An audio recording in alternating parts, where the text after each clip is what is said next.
Donc bonjour à tous, bonjour ici en salle, bonjour à ceux qui sont en ligne. On fait ici une troisième présentation dans le cadre de ce panel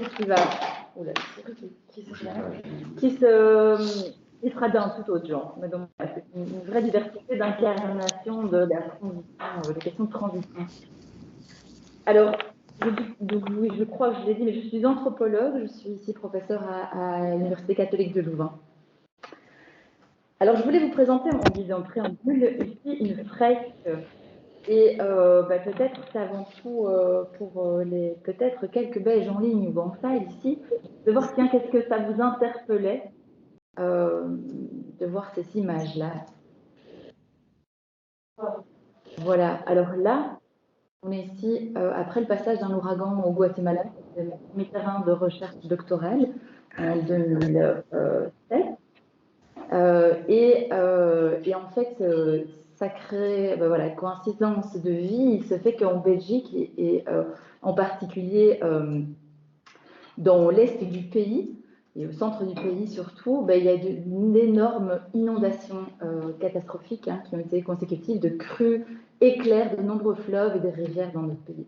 Donc pour moi, c'est un peu un paradoxe. J'ai rapatrié mes recherches, reterritorialisées, ça fait 5-6 ans plus tôt en Europe, et de voir une certaine consonance entre le terrain central-américain et ici belge suite à des crues importantes et des pluies, des phénomènes hydroclimatiques en fait assez magistraux.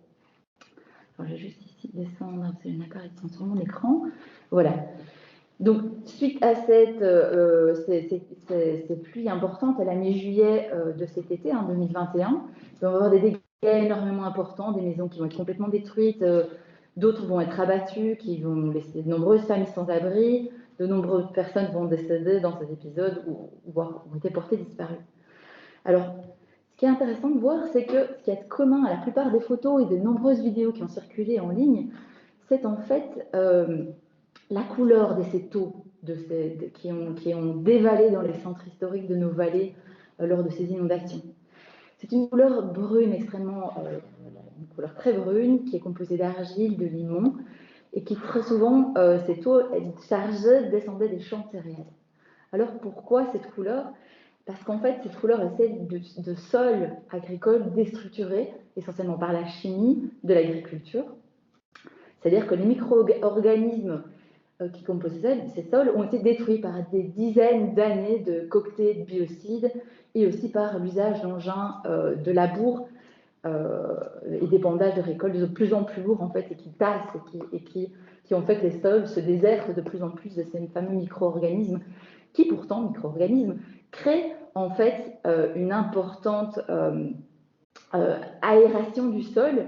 Et cette qualité de sol aérobique, alors je ne suis pas du tout pédologue, donc je ne pourrais pas vous donner davantage de détails, mais cette qualité de ces sols aérobiques fait qu'ils permettent non seulement d'absorber l'eau importante lors de fortes pluies, mais aussi ce sont des sols qui permettent de stocker énormément de carbone, à condition bien sûr qu'il y ait une végétalisation importante de ces sols.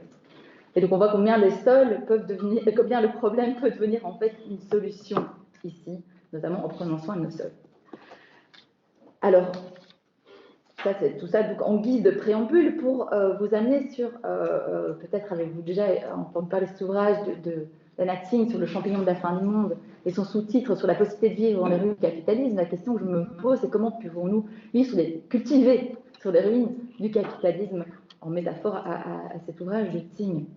Alors je ne vais pas aller dans les détails de Tsing, parce que ça ne va pas être le cœur de mon propos ici, mais ce qui est intéressant de voir, c'est qu'elle va interroger, à partir de l'analyse des relations qui vont se nouer entre les hommes avec un champignon qui est le matsutake, en fait, elle va analyser d'une part l'effondrement d'un monde social stable qui était le capitalisme industriel, le progrès scientifique ou encore l'État-providence, au profit de nouveaux rapports économiques qui sont caractérisés par une précarité importante et une situation écologique qui est marquée, bien sûr, pour le dire gentiment, par la perturbation. Mais autre aussi, pendant intéressant, c'est qu'elle va montrer combien les champignons, ce sont des champignons bien réels, en fait, qui notamment poussent sur les ruines de forêts japonaises. Et petite parenthèse, quand Hiroshima a été détruite par une bombe atomique en 1945, eh bien, il a été rapporté qu'un des premiers première espèce végétale vivante qui a poussé, ben, c'est en fait ce fameux champignon Matsutake. Alors, si ce qu'elle va proposer, c'est vraiment une réflexion d'anthropologie de la mondialisation. Et je m'arrête sur ce travaux pour mentionner le terme de scalabilité ou d'inscalabilité qu'elle va mobiliser dans ses recherches. En fait, ce qu'elle tente de démontrer, c'est que notamment ce fameux champignon qui va s'enraciner, qui est profondément enraciné dans un complexe rhizomatique d'êtres et d'agencement, pour reprendre à la Gilles Deleuze, eh bien, ce champignon pousse à l'ombre de pins, qui profitent eux-mêmes de sols minéraux, etc., dans un contexte extrêmement spécifique, en fait, qui rend la culture, la reproduction de cette production du champignon impossible si on veut la reproduire de manière artificielle. Et donc ces forêts ne sont pas scalables, c'est-à-dire qu'on ne peut pas les reprendre, ça vient de l'anglais, hein, de l'échelle, on ne peut pas les reproduire à l'envi dans d'autres forêts du monde. Et c'est bien pourquoi Anatine va analyser en fait les liens entre ces champignons et des consommateurs au Japon, parce que c'est essentiellement une consommation qui se fait au Japon, parce que au Japon, avec l'urbanisation, l'abandon de pratiques paysannes et la sylviculture industrielle, en fait, le Matsutake va se raréfier là, et donc va obliger certains amateurs à se tourner vers des fournisseurs étrangers, notamment de l'Oregon aux États-Unis. Alors, ce qui est intéressant de voir, c'est que c'est donc la consommation, plutôt la consommation ou la production, la façon dont le champignon pousse, c'est un phénomène non scalable qui n'est pas donc. Il a vraiment besoin de se reproduire dans une situation de mutualisme avec certaines espèces, etc. Singh va développer un autre terme que celui de scalabilité ou d'inscalabilité, celui de plantationocène. Vous avez peut-être déjà entendu, elle va développer ça avec Haraway et Mittman, qui signifie, c'est un terme qui est issu d'une discussion qui symbolise la plantation moderne. Plantation moderne qui serait l'archétype en fait d'une plantation, l'archétype de la plantation esclavagiste de la canne à sucre, et qui considérait la métaphore de notre époque, c'est-à-dire qu'à la fois on mêle aliénation des vivants, des plantes, avec des plantes qui sont délocalisées et qui se trouvent dans un environnement sans prédateurs naturels, et celui de travailleurs qui sont aussi interchangeables à la volonté. Alors, vous voyez ici, j'ai une image de la plantation de canne à sucre à côté, une de nos champs, parce qu'il faut toujours voir beaucoup plus loin d'un de nos champs ici de blé en Europe. Donc l'agriculture conventionnelle est à proprement parler une agriculture qui est scalable, c'est-à-dire c'est un modèle agricole qui est basé sur une reproduction, sur une technologisation des processus à des fins de rentabilité. Hein. C'est un modèle agricole qui est reproductible à l'envie grâce à la mécanisation, à la motorisation, à la chimisation et à la spécialisation et aux variétés de sélection variétale notamment. Alors, bien sûr, ce modèle d'agriculture conventionnelle, c'est le fruit de ces fameuses révolutions vertes, comme vous le savez tous, qui avaient pour objectif notamment de nourrir l'humanité avec une croissance démographique importante, mais aussi, on le sait bien, de faire continuer le fonctionnement du secteur industriel qui était largement développé après la Seconde Guerre mondiale et qu'il fallait donc faire continuer la machine. Alors, nos systèmes agricoles aujourd'hui, qui sont producteurs plus d'un tiers des gaz à effet de serre, nous permettent de comprendre aujourd'hui à une échelle, parce que je reviens à une petite échelle nationale qui est celle de la Belgique, mais nous permettent donc de comprendre, entre autres, ces problèmes d'inondation en Belgique. Ici, la question des sols agricoles n'est qu'un des facteurs, vous l'avez bien compris, hein, je ne veux pas être... Alors, quelques chiffres, vous le savez, au niveau de ce fameux paradigme dominant, on peut le dire, hein, qu'est l'agriculture conventionnelle, l'agro-industrie, bien, elle est responsable de plus d'un tiers des gaz à effet de serre. Comme je vous disais, c'est 80% des surfaces agricoles sont aujourd'hui dédiées à l'alimentation du bétail. Et en autres chiffres, bien, la moyenne du parcours d'un aliment entre une production et la consommation est aujourd'hui calculée à 3300 km. Alors, atterrissons encore un peu plus bas. J'étais dans la Belgique, je remonte un peu au niveau européen. Alors, vous avez certainement entendu au courant de l'année passée, en Europe, grande volonté politique, on va aligner un nouveau portefeuille, celui du Green Deal, avec notamment la stratégie Farm to Fork, donc avec cette idée d'écologiser nos agricultures, etc. On sent qu'il y a une volonté, il y a un souhait politique qui reste en tout cas à un niveau de l'ordre de discours, parce qu'on sait aussi combien, pour ceux qui sont spécialistes dans le domaine, quand même, il y a une contradiction qui se fait aujourd'hui avec la PAC, hein, qui est quand même qui subsidie pour 25%, qui comporte 25% du budget européen, mais qui subsidie essentiellement une agriculture conventionnelle. Alors, pour favoriser ce passage à l'action, à des réponses concrètes, ambitieuses face aux urgences climatiques, eh bien, certains citoyens, je vais essayer d'accélérer un peu pour arriver plus sur ma partie empirique, eh bien, on sait bien combien, au niveau des questions de transition, qu'il y a un réel encouragement à aller dans une politique bottom-up, c'est-à-dire qu'il y a une prise en compte, ok, il faut des politiques supranationales parce qu'on sait bien combien les problèmes environnementaux et climatiques transcendent nos frontières. Il faut repartir d'action locale. En tout cas, il y a un intérêt, donc, tel que ces nombreux colibris qui fleurissent un peu partout sur le globe, pour que ces actions locales aient des répercussions, bien sûr, à des échelles locales. Et donc, les solutions pour un développement durable nécessitent en effet des ancrages locaux pour transcender ces frontières de la crise écologique. Alors, mon propos ici va être de questionner en fait un cadre théorique, et celui qui a été retravaillé par Hales, hein, qui propose une approche multiniveau de transition.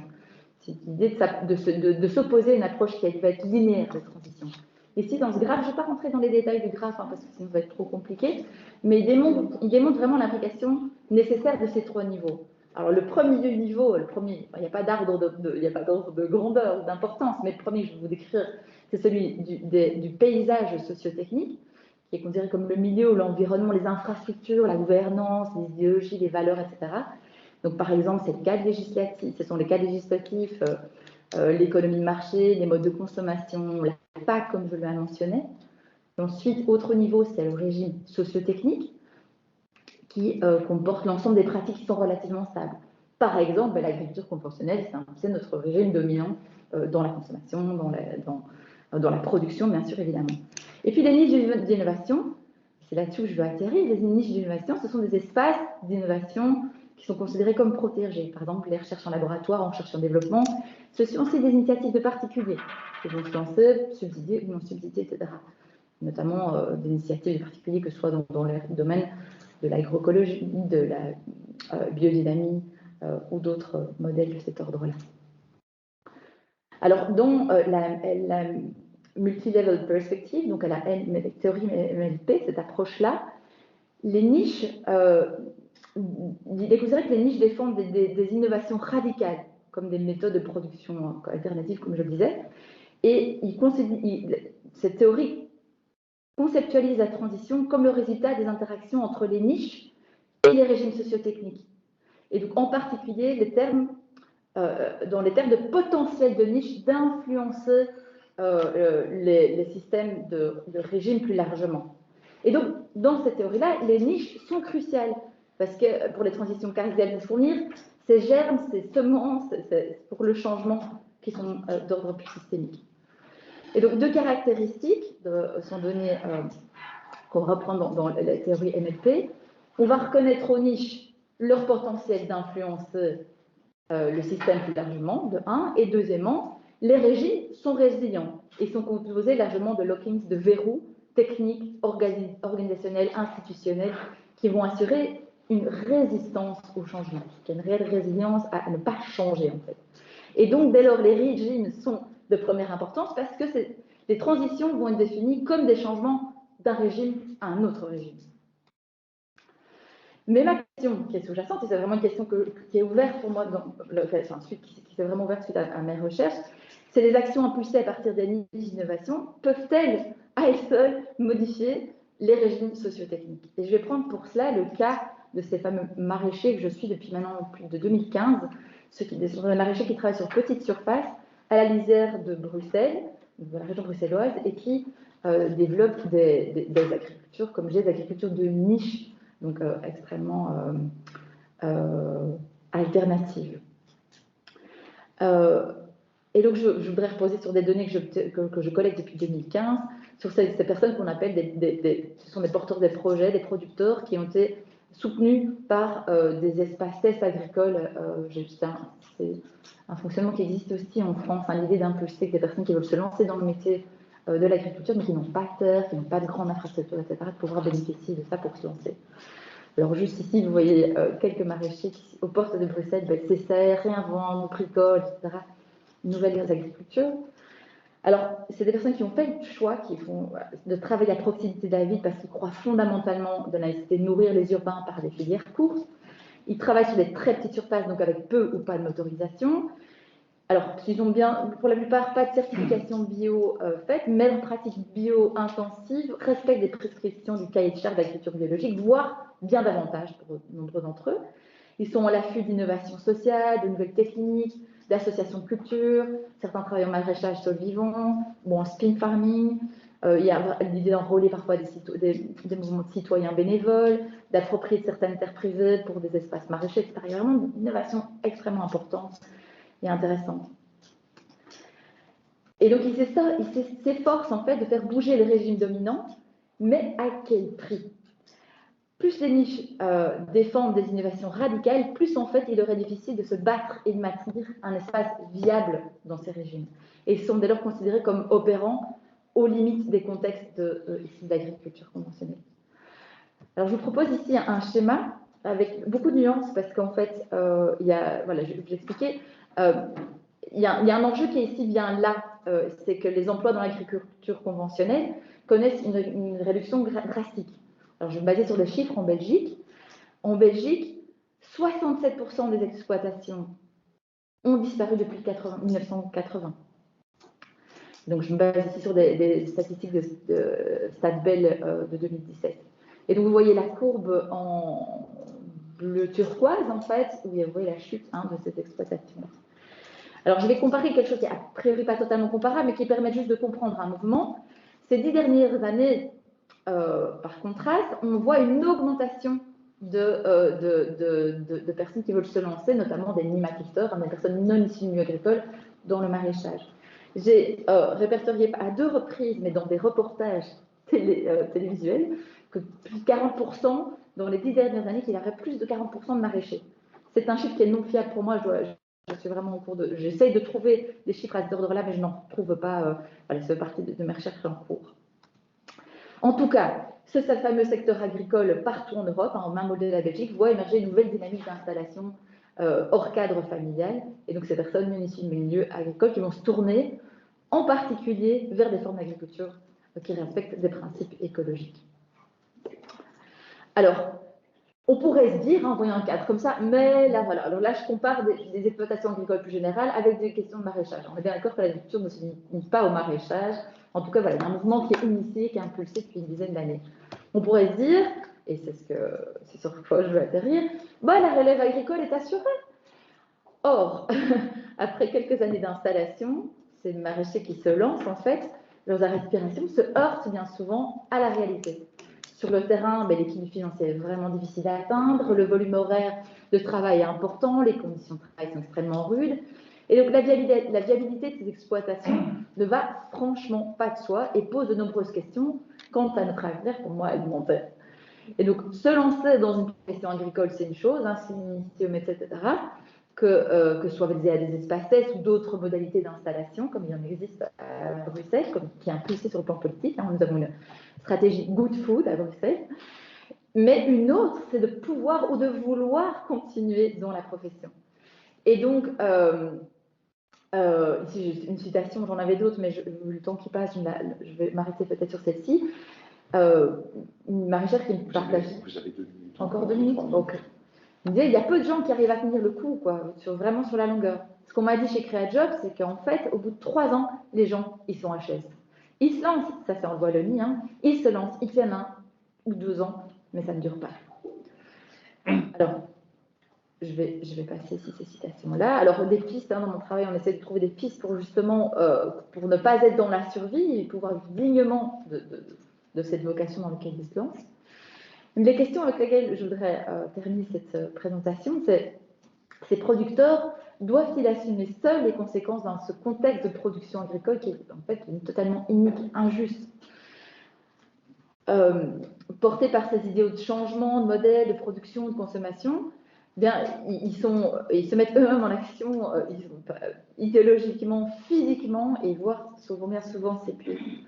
Les terres cultivables sont extrêmement rares et peu abordables, en tout cas dans la région bruxelloise. Voilà, on pourra en discuter, c'est peu comparable avec la France. Les prix sont souvent alignés sur le moins-disant social et environnemental, etc., etc. Et donc, le fameux adage « penser local, agir local » est une formule qui rappelle la nécessité, bien sûr, d'agir au niveau local, mais ne peut pas pour autant dédouaner la nécessité de renforcer des visions et des décisions politiques à un niveau de gouvernance régionale.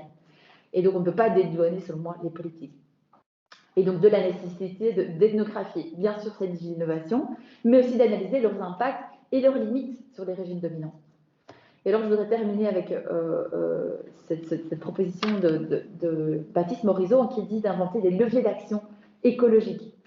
Il dit qu'il est nécessaire de faire monter démocratiquement au pouvoir des formations politiques capables de prendre en compte ces problèmes, mais parallèlement, il est nécessaire que des formes politiques moins institutionnelles, des myriades d'initiatives plus locales issues de la société civile se déploient. Mais le sentiment d'impuissance domine. Le problème, c'est la courroie de transmission entre nos mains et le monde. Il nous faut des idées dotées de mains et de bonnes idées pour les mains disponibles. Et donc ce fameux levier d'action écologique de Baptiste Morisot, il le considère comme un levier local, multiple, diffusable, effectif, mais se doit de donner à résoudre un problème précis et réel par une solution locale articulable, et je le rejoins amplement, un projet de société global désirable. Donc voilà, je reviens avec cette question sur laquelle, qui reste pour moi un grand questionnement, c'est à partir de ce constat, le poids d'endosser comment peut-on envisager, poursuivre cette réflexion sur le poids d'endosser les niches, d'impulser l'innovation et leur difficulté de tenir sur le long terme, en fait. Et donc, sur ma question sur est-ce que la MLP n'est pas une théorie de la transition qui nous en fait trop sur les niches. Voilà. Merci, je vous remercie pour votre attention. Merci.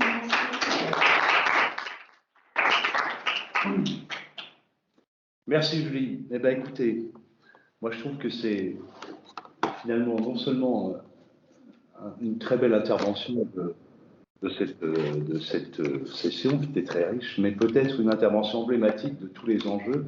Et je vais me permettre, puisque une des cofondatrices de ce GER est là, présente avec nous, c'est Céline Pasquale-Espuni, de peut-être dire sur 4 points, je vais jouer mon singe savant, hein, j'adore ça, sur 4 points, il y a vraiment quelque chose qui me paraît peut-être fondamental, à la fois pour la thématique qui a été traitée là par le GER, alors je ne suis pas en train de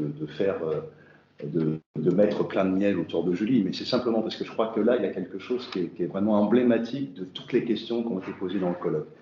Et voilà à quel niveau, à mon avis. D'abord, cette nécessité peut-être de pouvoir avoir une approche, une pensée macro, hein, qui prend les théories, les problèmes, les enjeux, etc., à un niveau très macro, et qui descend sur une approche très micro-située. Et ça, je trouve qu'en termes d'approche, pour penser ce type de problème, transition écologique, etc., ça me paraît fondamental, enfin, ça me paraît être une démarche exemplaire de ce qu'il convient de faire.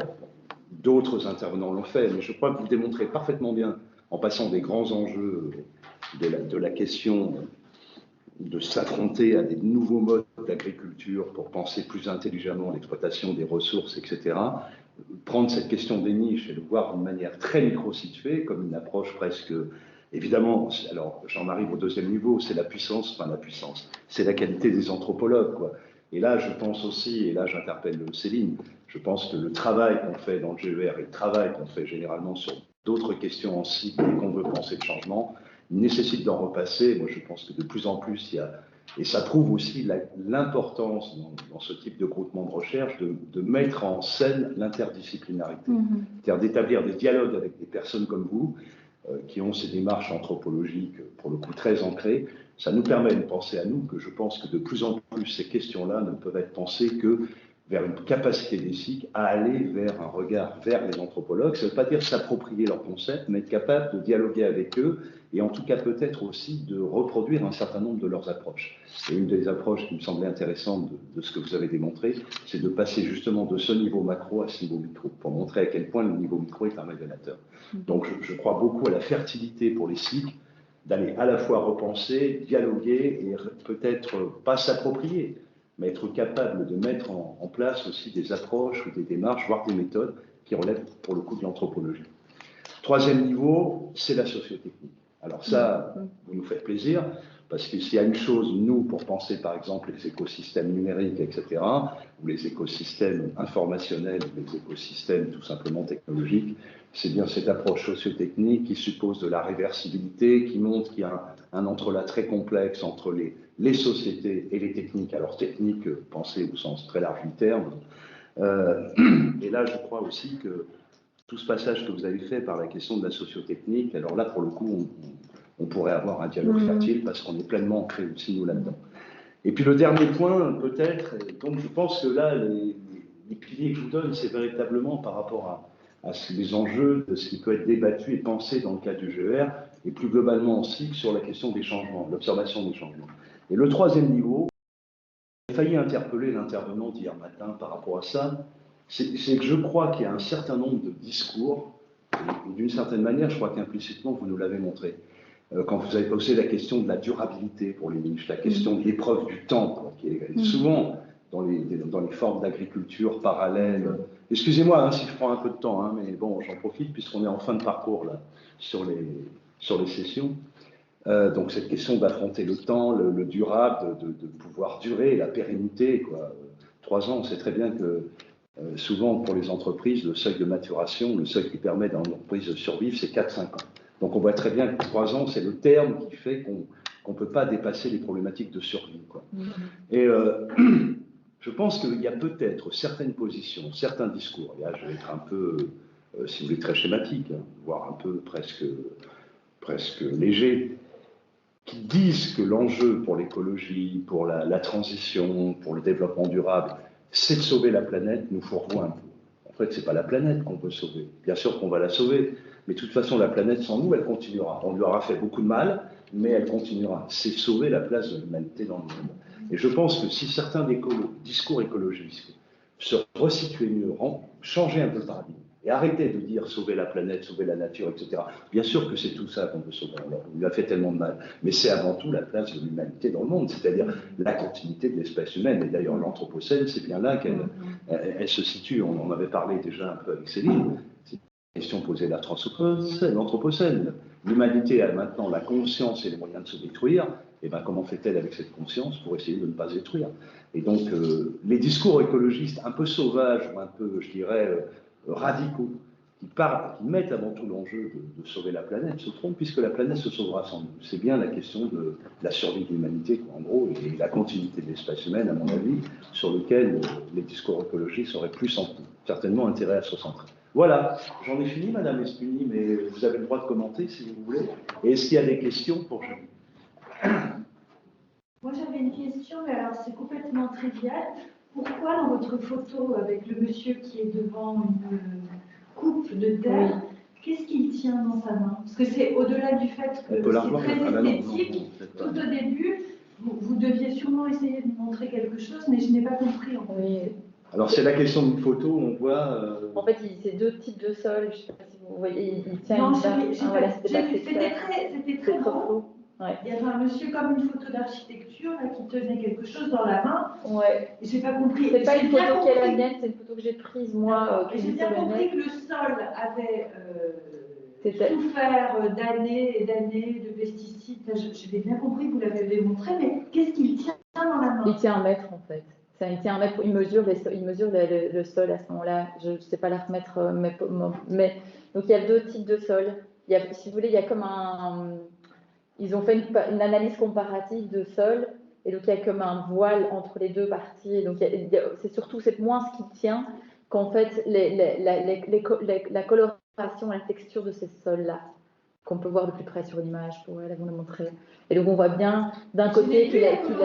Ah voilà, c'est ça. C'est 1 mètre. C'est un maître, une sorte de maître. Voilà. Céline Pasquale-Espini.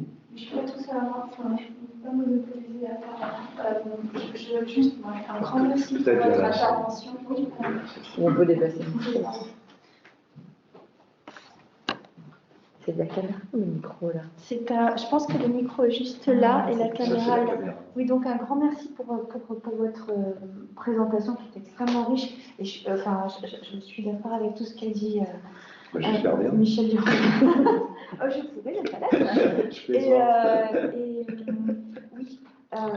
je pense qu'en fait, on a atteint dans ce GER, en termes de communication environnementale dans la communauté qui est la nôtre là, quelque chose qui nous permet du coup de mieux savoir. On a eu cette phase de compréhension de qui on était, les recherches qu'on faisait, parce qu'on était au début très isolés les uns des autres et on s'est rejoints. Donc cette mutualisation des connaissances a permis de mieux comprendre le champ. Et c'est vrai que maintenant on est en train je le vois dans les sujets, dans le prochain là, qui va être pour l'année prochaine, qui tourne autour des végétaux et qui sont. Enfin, vous avez pratiquement la communication que vous nous avez présentée aurait pu être présentée au colloque de l'année prochaine. En fait, on est vraiment sur ces thématiques-là.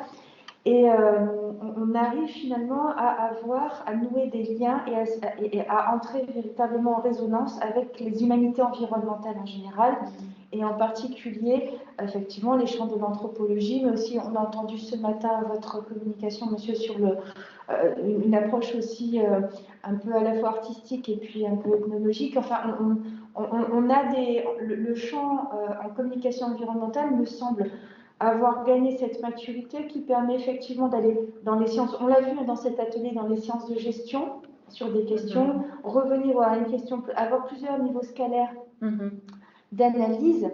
Et ce qui peut être bien, me semble-t-il, dans cette discipline, c'est la capacité à nouer des dialogues en fonction de notre question de recherche avec plusieurs disciplines qui sont proches et qui s'interrogent sur la même question et à croiser les regards. Et moi, je constate, j'ai été assez étonnée de cet atelier ce matin pour cette richesse-là.